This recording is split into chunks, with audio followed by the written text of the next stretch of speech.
जय राधा माधव कुंज बिहारी जय राधा माधव कुंज बिहारी जय गोपी जना वल्लभ गिरिवरधारी जय गोपी जना वल्लभ गिरिवरधारी यशोदनन्दन व्रजजनरं यशोदनन्दन व्रजजनरं तीरावनचारि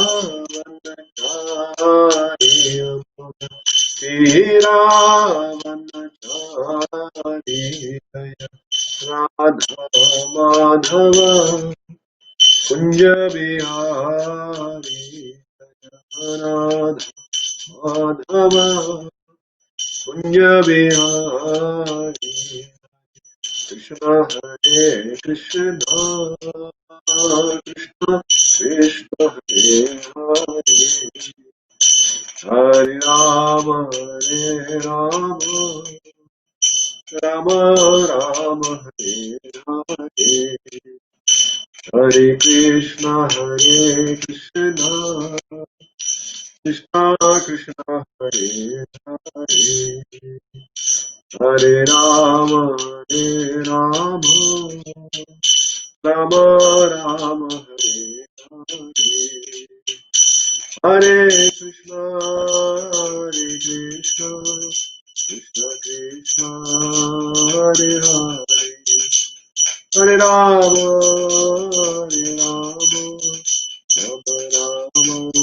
राम हरे हरे हरे कृष्ण कृष्ण कृष्ण हरे हरे हरे राम राम हरे हरे जय राधा गिरिधारी राधा गिरिधारी राधा जय राधा गिरिधारी राधा गिरिधारी राधा जय जगन्नाथ जगन्नाथ जय बलदेव जय सुभाष जय जगन्नाथ जय जगन्नाथ जय बलदेव जय सुभाष जय गौनिताय गौनिताय गौनिताय जय गौरी जय गौनिताय गौनिताय जय गौरी प्रभुपाद प्रभुपाद जय जय प्रभुपाद जय जय प्रभुपाद प्रभुपाद जय जय प्रभुपाद जय जय गुरुदेव जय गुरुदेव जय जय गुरुदेव गुरुदेव जय जय गुरुदेव जगत्कादि परमहंस प्रियजनकार्य राष्ट्रसुत श्री ऐसी भक्ति वेदांत स्वामी श्रील प्रभुपाद की जय अनंत कोटि वैष्णव वृंद की जय रामचंद्र श्री हरिदास ठाकुर की जय प्रेम से कहो श्री कृष्ण चैतन्य प्रभु नित्यानंद श्री अद्वैत गदाधर श्रीवासादि गौर भक्त वृंद की जय श्री श्री राधा गिरिधारी भगवान की जय श्री श्री जगन्नाथ बलदेव सुभद्रा मैया की जय श्री श्री गौर निताय की जय निताय गौर all glories to the assembled devotees Hare Krishna all glories to the assembled devotees Hare Krishna all glories to the assembled devotees Hare Krishna all glories to the lotus feet of Sri Guru and Sri Gauranga all glories to Srila Prabhupada all glories to Srila Gurudev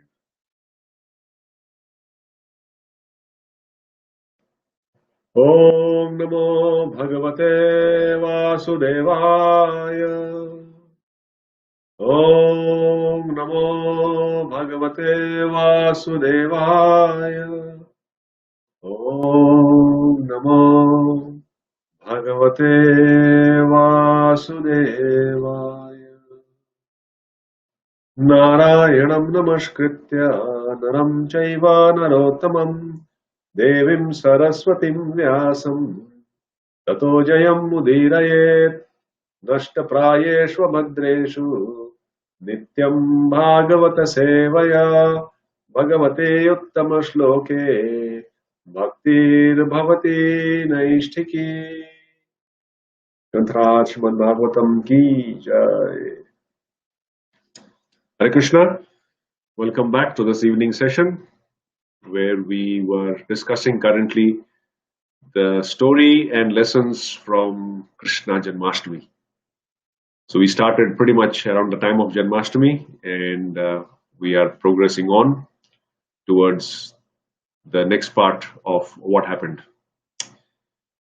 So in the last episode, we did see the background of how Mother Earth was overburdened, and as a result of that, when they went to see or discuss this with Vishnu, Chirodakshai Vishnu, he told them to appear in the Yadu dynasty before he appears on this earth to rid the earth of all the demons and relieve her burden.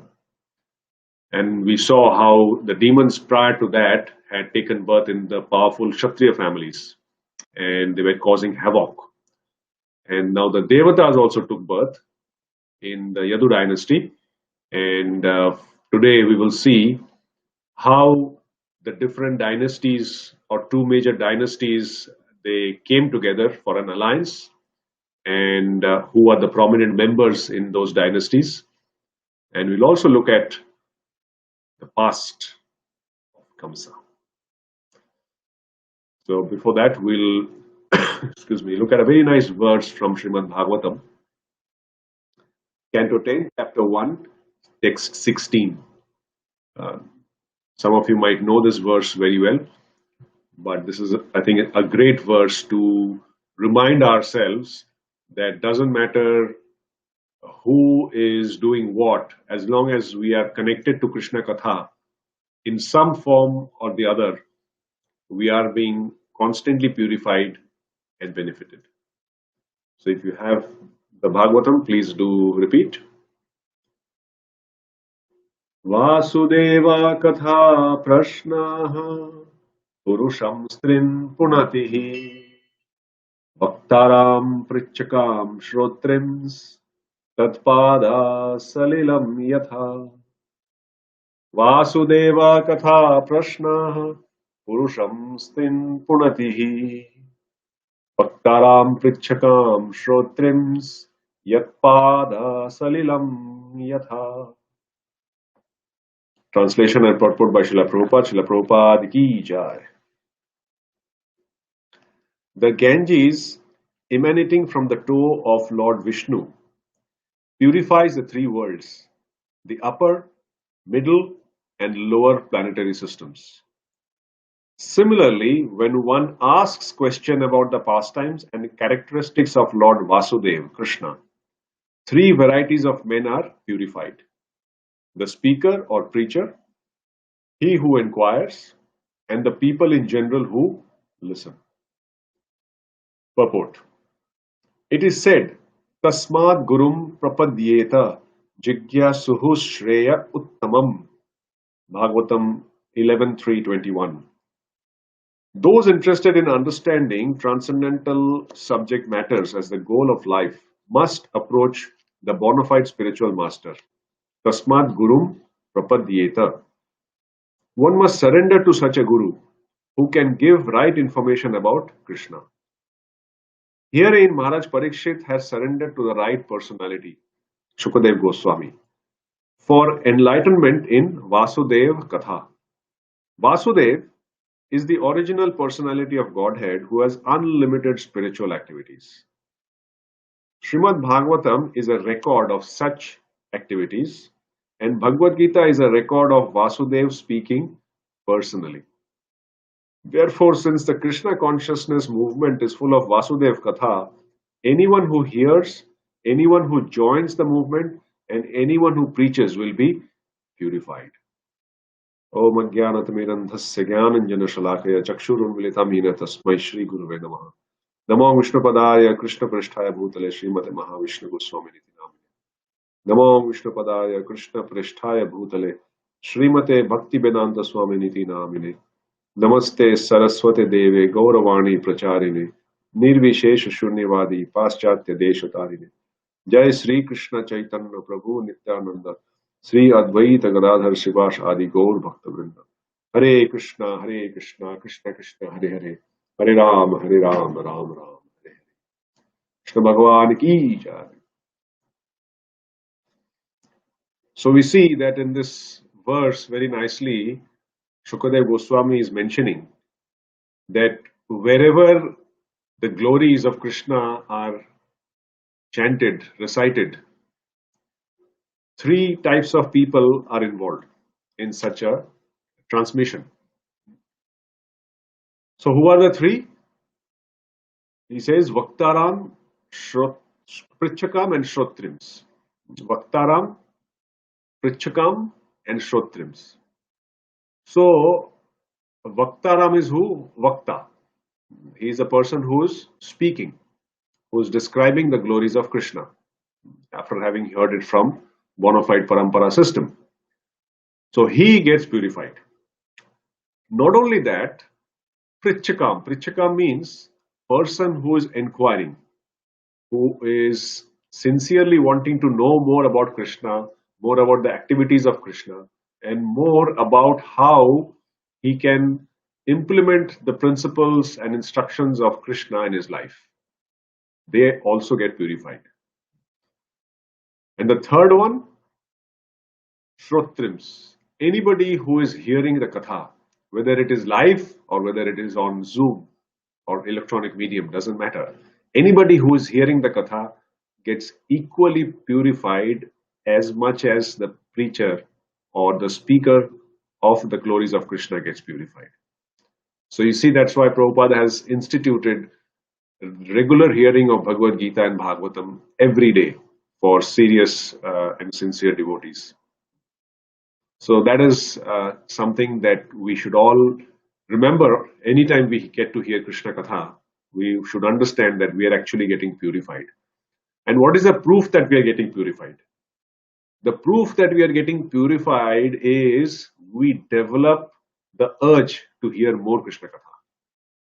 So if there is that intense desire to hear more, means purification has happened. That's why we have developed the desire.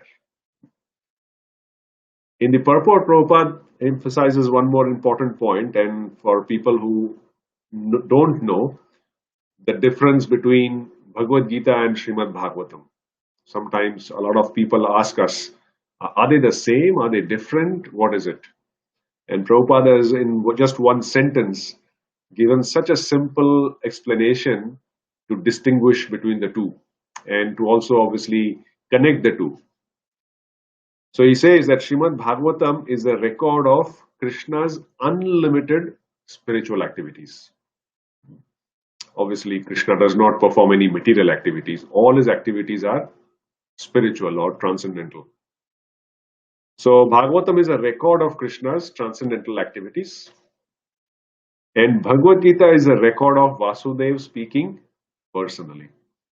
So it's Krishna's own voice, Krishna's own instructions in Bhagavad Gita, and the proof of what Krishna has spoken in Bhagavad Gita has been described through his pastimes or the pastimes of his devotees in Srimad Bhagavatam. So that's the explanation and the proof of the instructions in Bhagavad Gita. Very nicely mentioned here. So since talking about Krishna and glorifying him purifies us, let's continue the Krishna Katha where we left off. So we saw how the earth was being overburdened, but on the other hand, we also understand that Devatas were being born in the Yadu dynasty. But before we got onto that, I thought I'll just share some trivia with you. That there has been some research in terms of the actual date when Krishna appeared on this earth and the date he actually left, and how long, as per earthly years, was he there on this planet.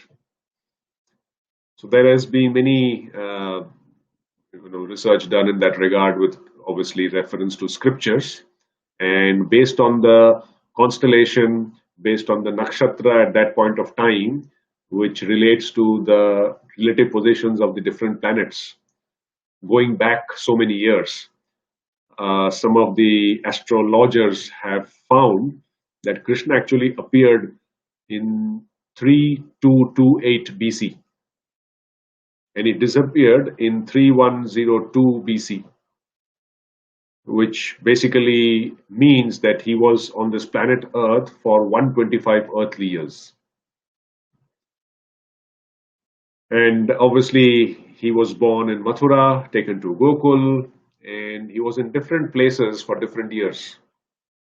Like in Gokul, he was there for about 3.5 years since the time he was born. And then, as we know, Nanda Maharaj moved to Vrindavan. So there he was there for another 3.5 years. Then they moved to Nandagaon, and he was there for about 4 years. From Nandagaon, Akrur took Krishna and Balaram to Mathura. And when Krishna went to Mathura, eventually, of course, he crowned Ugrasen the king, and he was there. So at the age of 11, he left for Mathura, and he was there for just a little over 18 years in Mathura. And then from Mathura, he went to Dwaraka as the king. And in Dwaraka, he spent the maximum time of his earthly pastime years. And that's about 96 years and a few months. So totally, he was here for 125 years. And it is said that when the Mahabharat war was fought, Krishna's so-called material age, based on calculations, was about 90 years. But even when he was actually 125 years old, so-called earthly years, he was Nava Yovanam. So he doesn't age more than 15 years physically, like looking at his age. So it's wonderful that when Krishna performs these pastimes, how attracted people become, and they want to hear more. So before Krishna actually appeared, there's quite a few interesting things that was going on in the background. And sometimes, of course, Bhagavatam does not describe all of that in detail, but it's a gist of what was going on. But there are other scriptures that talk about those in a bit more detail. So we'll try to understand and go deeper into some of those incidents, because they have a very big impact when Krishna he appeared. I would say born, but he actually appeared. So at that point of time, the Yadu dynasty was very, very powerful just before Krishna's birth. Obviously, a lot of Devatas were born as Kshatriyas in that dynasty. And the main person, the main supremo in the Yadu dynasty was King Ugrasen. So under him, there were a few other states that he was ruling. And Maharaj Ugrasen, he himself had a brother, and his brother was Devak. And he also had a cousin named Kunti Bhoj. So Maharaj Ugrasen, he begot 9 sons and 5 daughters. And amongst his 9 sons, the most powerful and obviously known was Kamsa. Similarly, Kunti Bhoj's daughter was Kunti. And Maharaj's brother Devak, his daughter was Devaki. Okay, so that's the Yadu dynasty. Then we'll move on to, there was another dynasty which was known as the Vrishni dynasty. They were not as powerful as the Yadus, but they were also well known, and they had their own fame and popularity in their kingdom.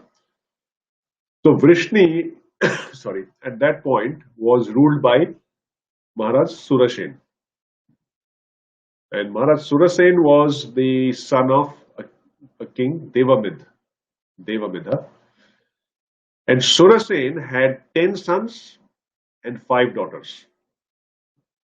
So, of the 5 daughters, one of the daughters was Kunti.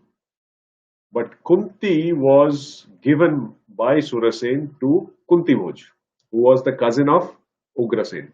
I know it might sound a bit all over the place, but just try to listen and see how wonderfully there is this connection between the two powerful dynasties of that time.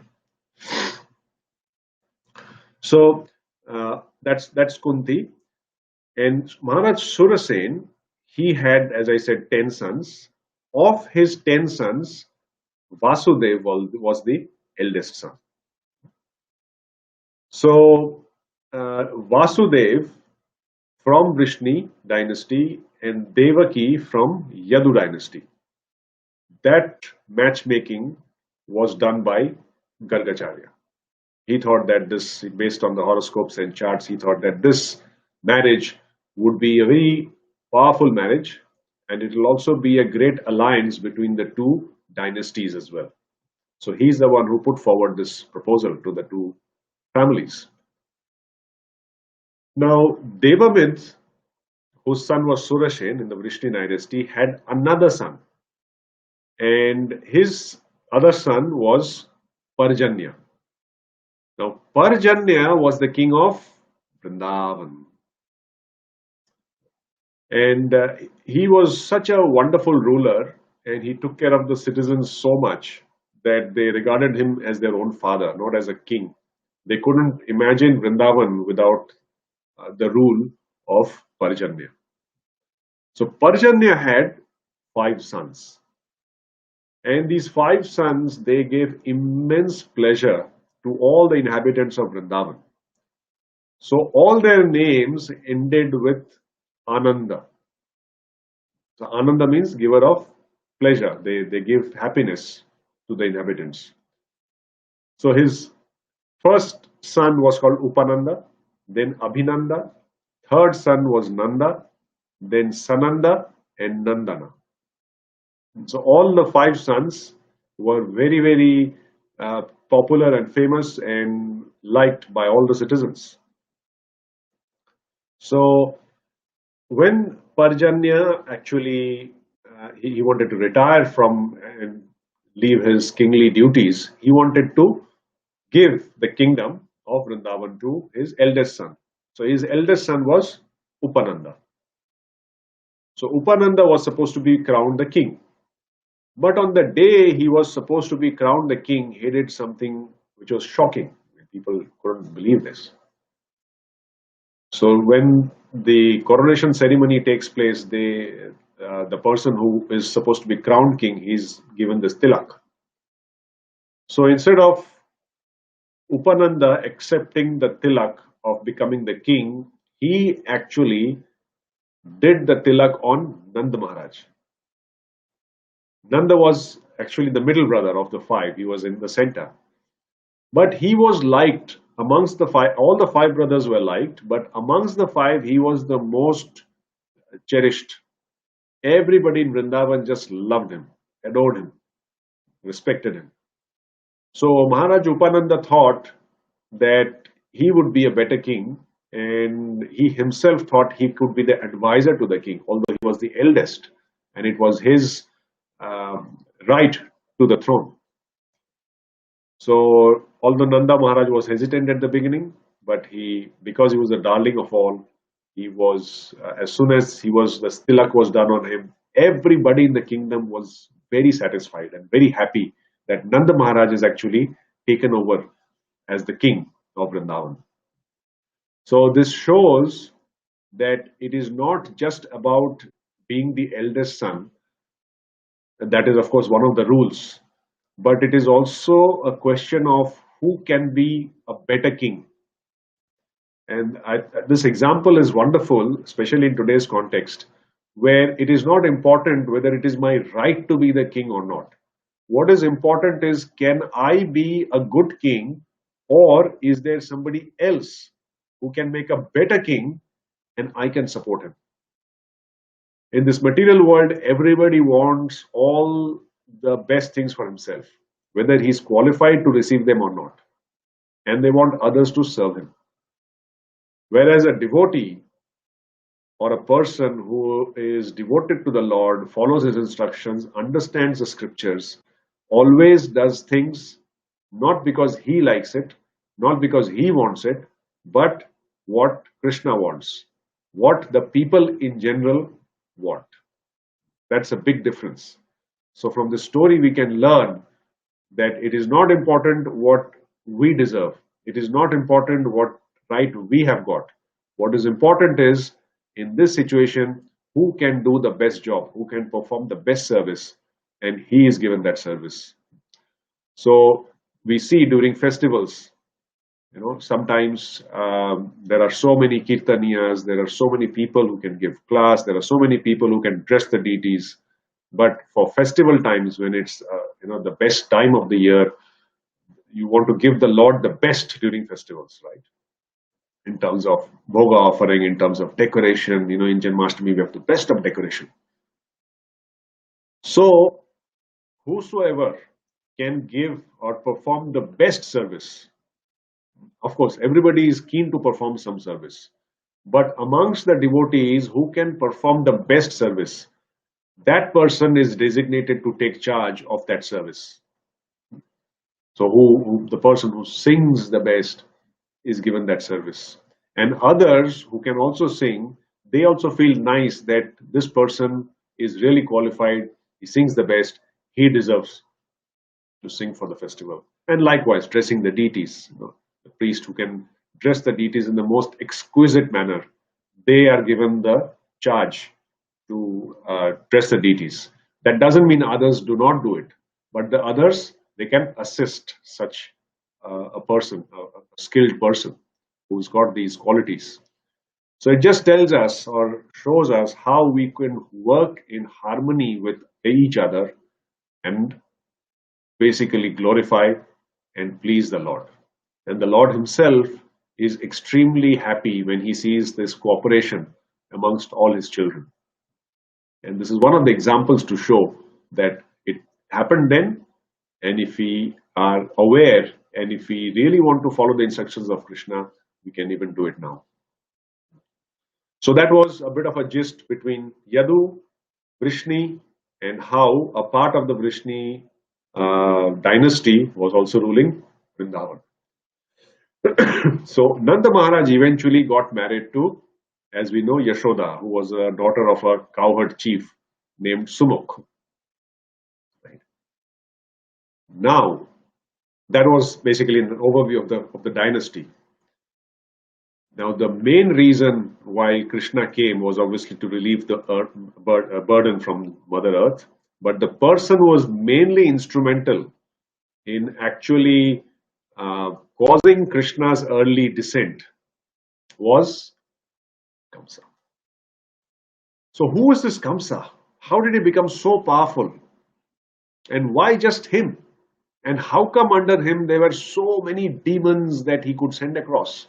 Must have been a really, personality, very powerful personality, who was causing so much problems to all the devotees in Vrindavan at that point of time.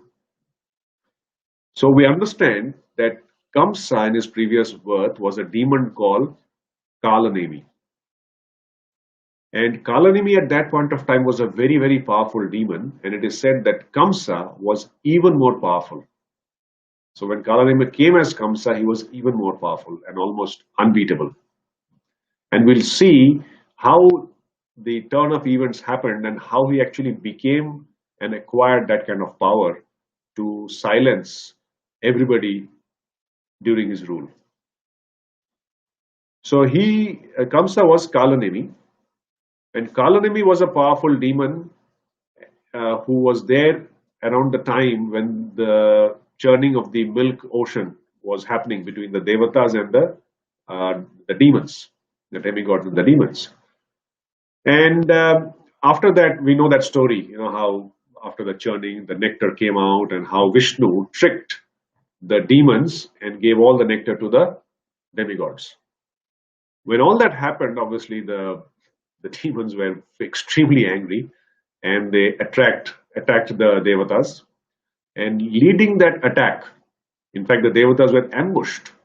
So leading that attack was Kalanemi, who was riding on his lion and carrying his trident, and he was ambushing and trying to kill the Devatas. And as he was doing that, he could not foresee that Lord Vishnu him personally came on this Garud and tried and counteracted this ambush by the demons. So Kalanemi, when he saw Vishnu, he was extremely angry. He flung his trident and tried to strike Vishnu. And Lord Vishnu, he held the trident in his hand and with full force threw it back at Kalanemi, who was riding the lion. The trident came with such great force that it just pierced Kalanemi, pierced the lion, and hit the ground, and pierced the ground. So Kalanemi and the lion were basically pinned down on the earth, and obviously they finished. As soon as that happened, all the demons, they ran away. This is another quality of demons. When the leader is in trouble, they run away. They don't stay together and support the leader. The first quality is they run away. Sound similar?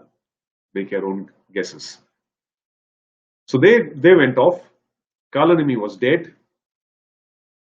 So this news reached Shukracharya, who was the spiritual master of the demons. So he came there and he saw Kalanemi killed. He was obviously upset. One of his disciples was killed. So he used his mystic powers. He's got the Sanjeevani, and he revived Kalanemi. So Kalanemi came alive again. And when he came alive, obviously his hatred for Vishnu, since Vishnu had killed him, only increased.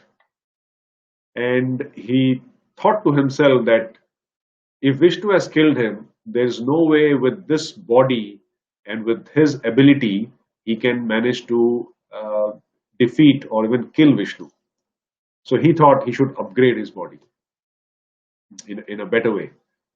So he engaged in austerities. So when we see at that point of time when demons or any other people, they want something, a higher purpose in life, they want something higher for themselves, they perform austerities and pray to Brahma to grant them their wishes.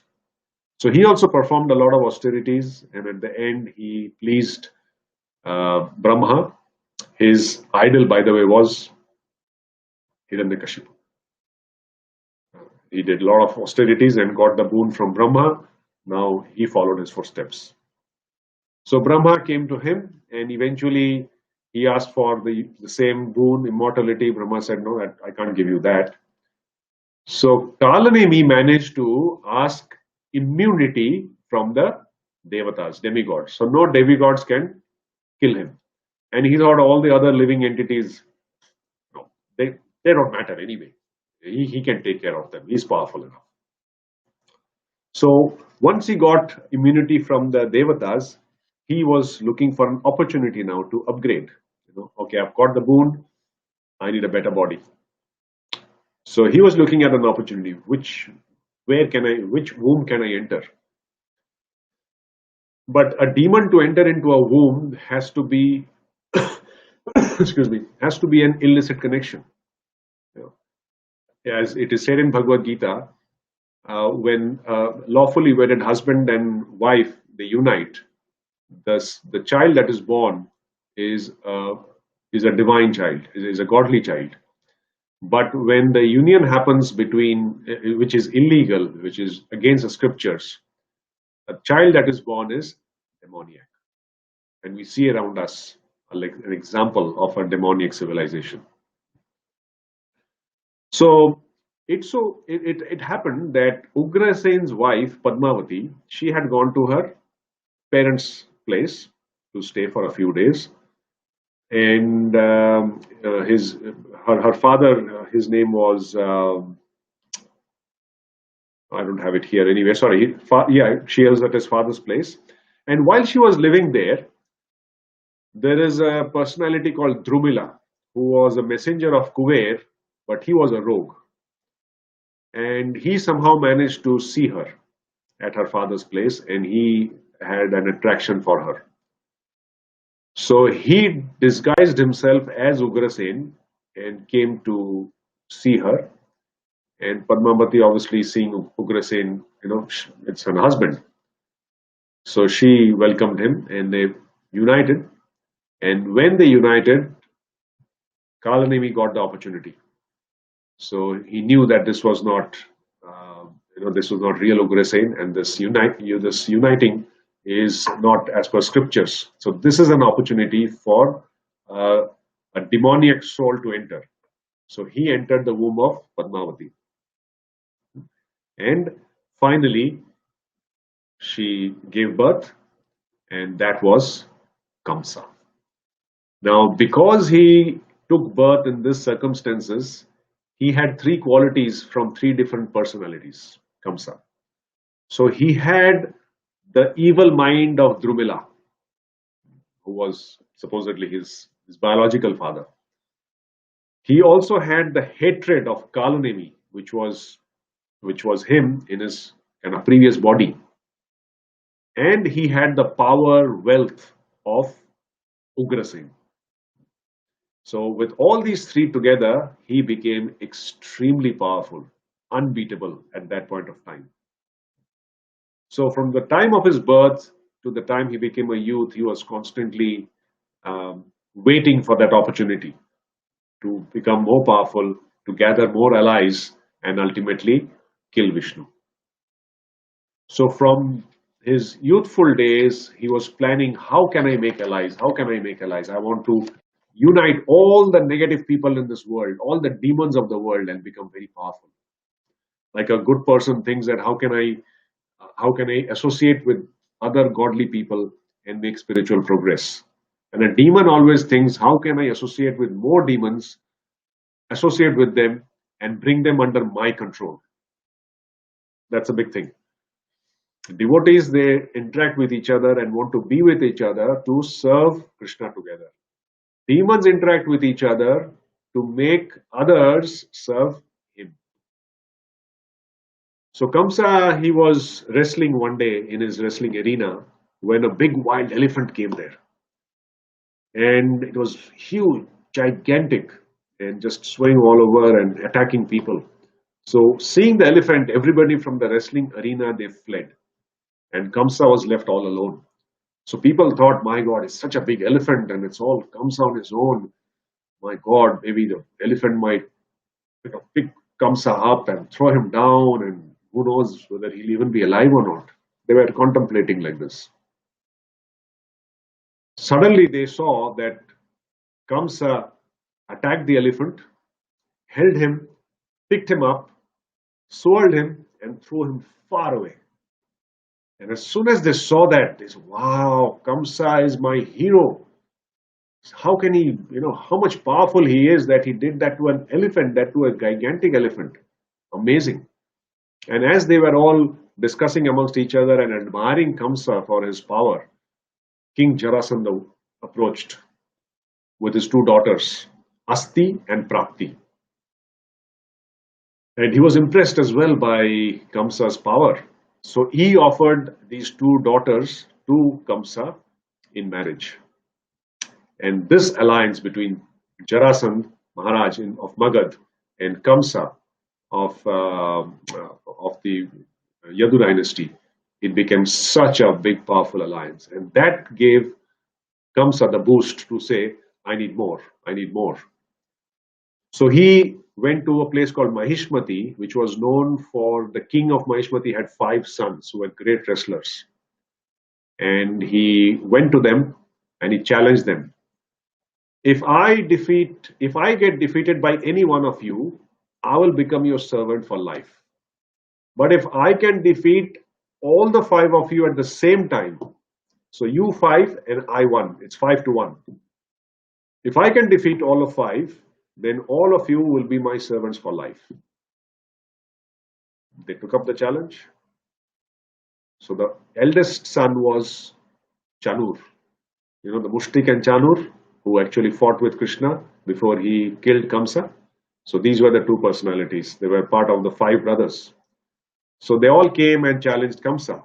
And Kamsa he just showed his power. He just hit Chanura and he fell flat on his face. He knocked Mushtika, gave him a punch, and Mushtika fell unconscious with blood oozing. He tripped Kuta. The third son was Kuta, fourth was Toshal, and fifth was Sal. Kamsa defeated all of them hands down. And then he had five wrestlers in his army. He was extremely proud of it.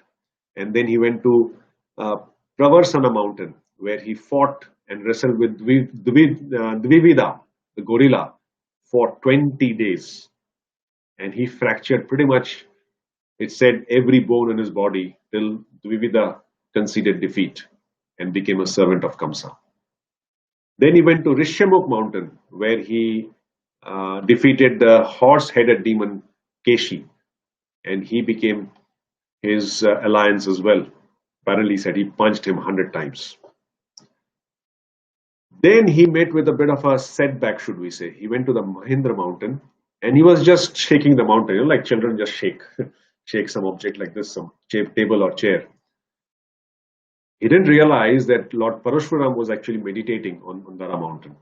So when he was pushing the mountain, he was just shaking it. Parashuram was meditating.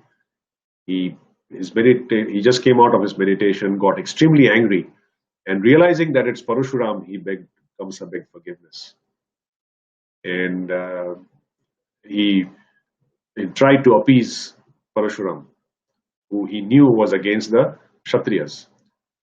So Parashuram was appeased by Kamsa's forgiveness, and he said, "Okay, I give you an option. This is the bow of Shiva. It weighs 3,000 tons. No ordinary person can even lift it. But if you can string the bow, I'll spare your life. Otherwise, you'll be killed." So Kamsa, obviously he was not an ordinary person. He took the bow, and much to the amazement of Parashuram, he not only strung the bow, he tongued it quite a few times. Tung, tung, tung. And Parashuram was quite impressed with his power.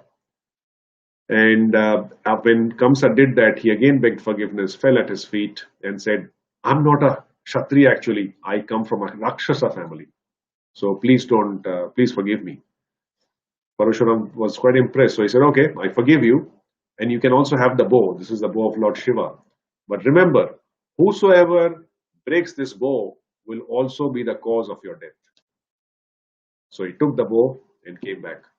And then he went and defeated Aghasur, Arishtasur, Narakasur, Dhenukasur, Trinavarta, Bakasur, Putana, all the demons that he sent were all the demons that actually Kamsa defeated. And they all became his servants, ready to lay their life for him. So taking this whole entourage of all the demons that he had either defeated or struck an alliance with, he marched into Mathura. And when he marched with all these hideous personalities, the citizens were shocked. Imagine the king coming with all these demons. But he was so powerful, nobody dared protest. And because he came with all these alliances, all these big demons, by default, he was calling the shots. So Ugrasen was only a king for namesake only. And in this scenario, with Kamsa, with all his alliances, in this scenario, the proposal came from Gargacharya that we would like to have Devaki marry Vasudeva. And Kamsa, although he was evil-minded, he had a very soft spot for this dear sister, Devaki. And so he agreed to that proposal, and he also did something that he normally would never have even dreamed of doing. What was it? And what happened while he was doing that activity? We will see next time, next week, same day, same time. Stay tuned for another Krishna Katha evening. Hare Krishna. Thank you very much. Before we leave, just 2 points. One is we saw a lesson from Maharaj Upananda that the king, the person who is best suited to serve the Lord, should always take charge. Doesn't matter whether it is a right or wrong. Second is, a demon will always look for demon company. He can never be righteous. He can never look for a saintly company because of his conditioning in his past life. So Kamsa, lo and behold, was only looking for demons as his demon company. Obviously, he had an agenda to fulfill because of that. So, two things to keep in mind. And third, everything has a background. Everything has a history. When we understand the history, we can appreciate the event a little bit more. So we'll continue next week, same time. Thank you very much. Hare Krishna. Srimad Bhagavatam ki jai, Srila Prabhupada ki jai, Nitai Gaur Premanande, Hari Hari Bol. Thank you.